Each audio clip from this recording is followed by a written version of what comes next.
l'invité du jour du 11-12. En effet, quelles sont les missions du FC Que Choisir de Saint-Malo et de ses environs? On va le voir avec vous, Gérard Mavion, vous en êtes le président. Bienvenue dans le 11-12 sur Radio Parole de Vie. Alors, on fait généralement appel à UFC Que Choisir en cas de litige? Tout à fait, et c'est quelque chose qu'on peut déplorer puisque on connaît UFC Que Choisir local uniquement quand il s'agit de problèmes de litige, alors qu'on a aussi la capacité de pouvoir éclairer sans être prétention des consommateurs qui s'apprêtent à choisir un opérateur, changer de fournisseur d'énergie, etc. Et il est dommage qu'on pense à nous que lorsque le mal est fait, on pourrait prévenir. Voilà, alors qu'on est là aussi informer. Pour informer, on a beau effectivement faire appel aux médias pour qu'on soit toujours présent, et on s'aperçoit que on nous oublie, tant pis, c'est comme ça. Alors, quelles sont les compétences à UFC Que Choisir? De l'information, du relais, de l'écoute? Eh bien, déjà, les trois choses dont vous venez de dire, c'est tout à fait ça. À l'écoute, pour pouvoir conseiller, guider pour faire le moins mauvais choix, parce que ce serait prétentieux de dire le bon choix. Et puis aussi, on s'aperçoit avec le temps que nous sommes un petit peu des assistants sociaux, parce qu'au travers d'un litige que certaines personnes ont, au fil de la conversation, les personnes se découvrent et vous donnent un petit peu un bout de leur vie privée.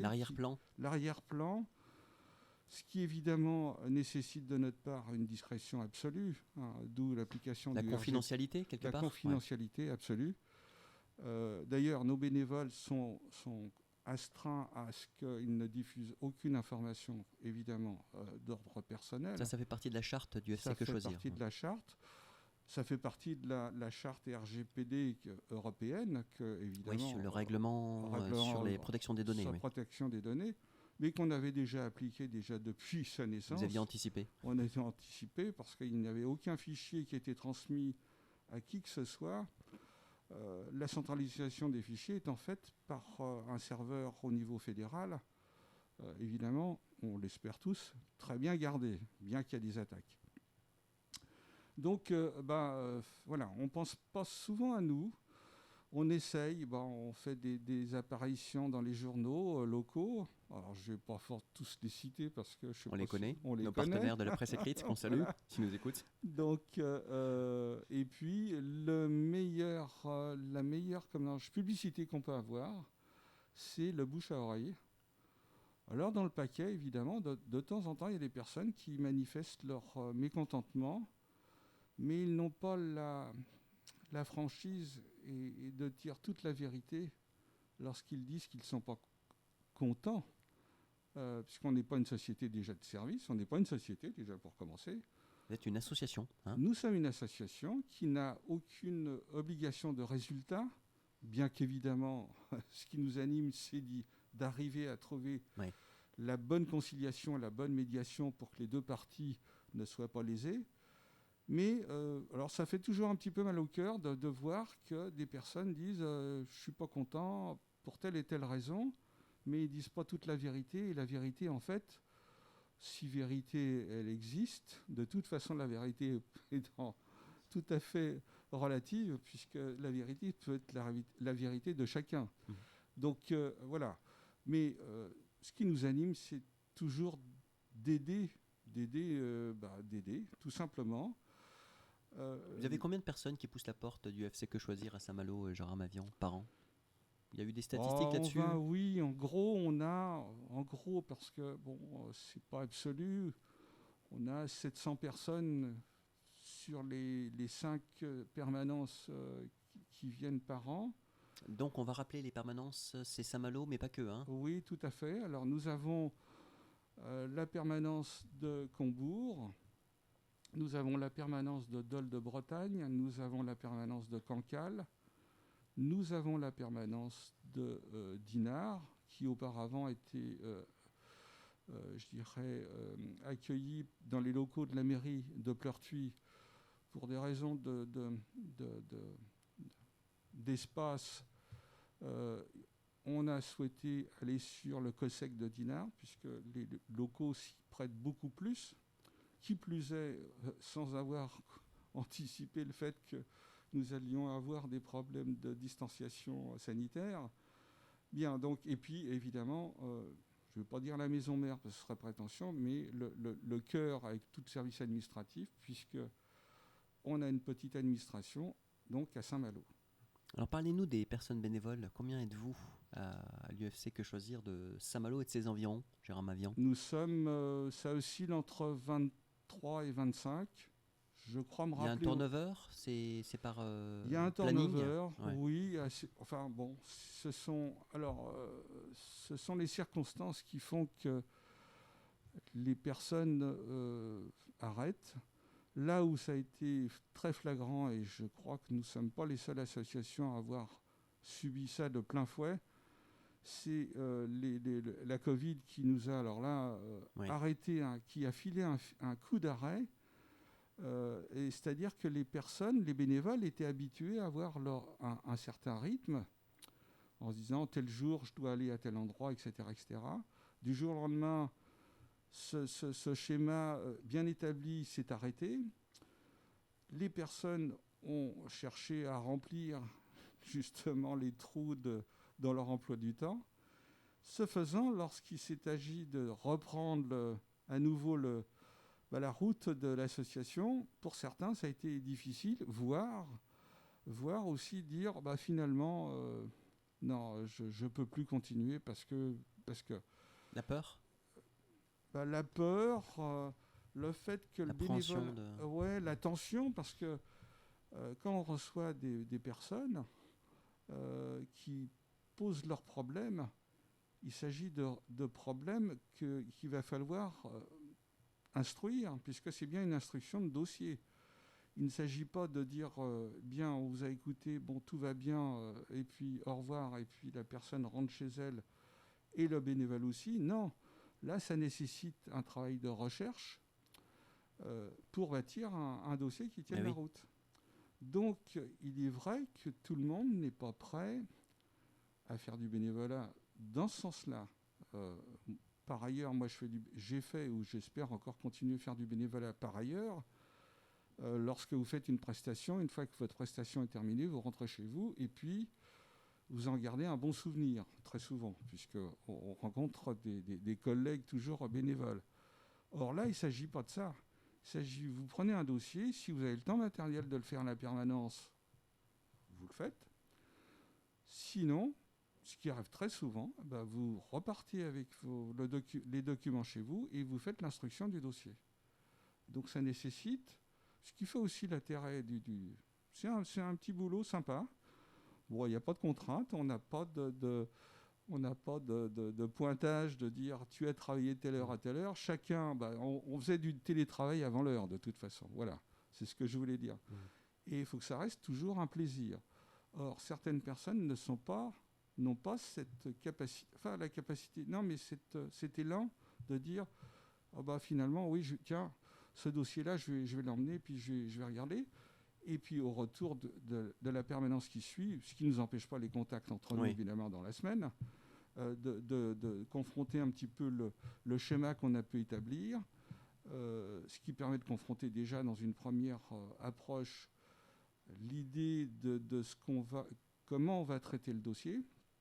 Et si on est dans l'incapacité, parce qu'il y a toujours une incertitude, on n'est jamais certain, à ce moment-là, nous avons à notre disposition les services juridiques de la fédération qui sont joignables par téléphone, qui, elles, vont nous indiquer, au vu du dossier qu'on aura déjà décortiqué, puisque c'est ça dont il s'agit, de nous donner la voie sur laquelle on doit s'orienter avec les textes de loi qui pourraient s'y rattacher. Ce faisant, ce travail-là permet à la direction de la concurrence et de la répression des fraudes d'octroyer une certaine somme d'argent à la Fédération nationale parce que tous les dossiers qui sont traités en amont dans les associations locales sont d'autant de dossiers qui ne seront pas traités par la direction de la concurrence.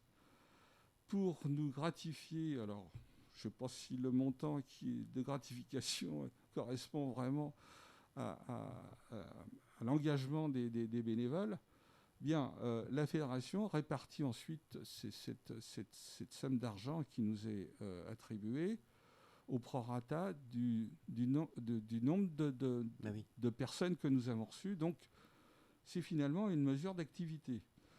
Alors, évidemment, quand on parle d'activité, pour une association locale, certaines personnes disent « mais c'est quand même une association de bénévoles ». Oui, mais il n'empêche que c'est une petite PME, avec tout ce que ça comporte, donc aussi des performances, finalement, même si ce n'est pas notre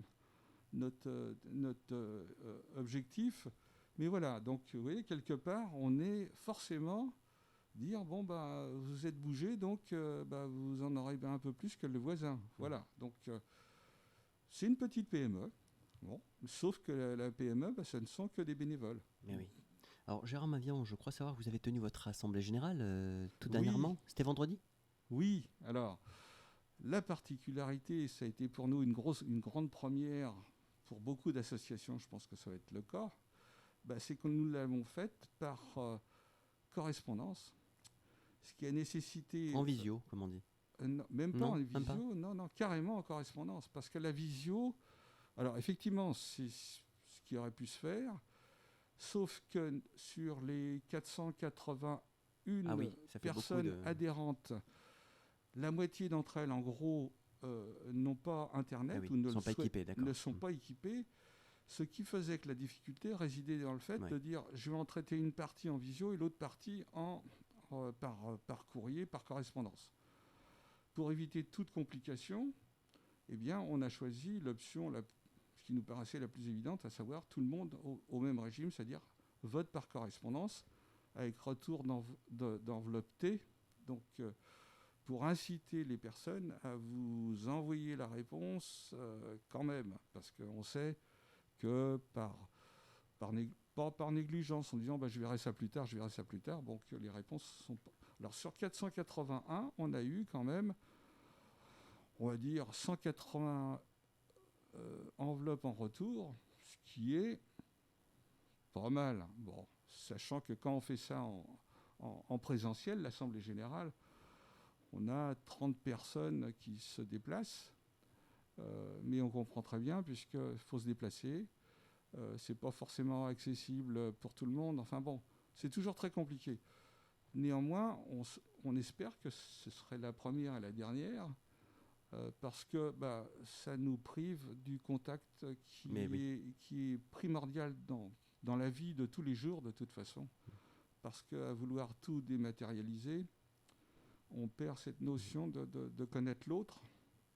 Alors là, je ne vais pas m'embarquer dans de la philosophie, mais si on commence à se priver du contact des autres, c'est vrai. Ça va devenir de plus en plus difficile. C'est une des questions qui a été posée pendant la pandémie et qui, à mon avis, va rester dans les esprits. Gérard Mavian, est-ce qu'il est important d'adhérer à UFC Que Choisir et quel est le montant de l'adhésion ? Il est important d'adhérer. Alors pourquoi ? Parce que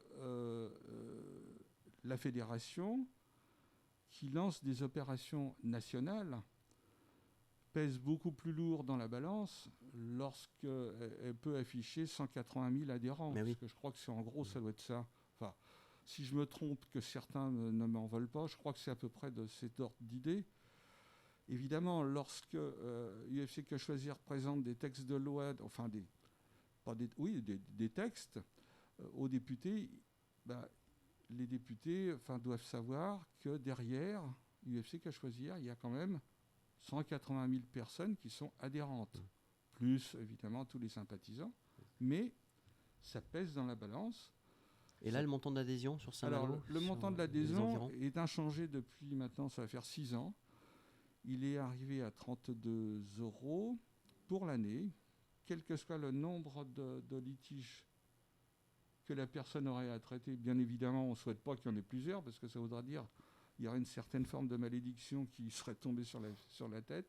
Et les réadhésions qui en suivent, les années suivantes, sont de l'ordre de 24, sachant aussi qu'on a une adhésion sociale à 15 €. Puis 2 derniers éléments, Gérard Mavian, parce que nous arrivons au terme de l'émission.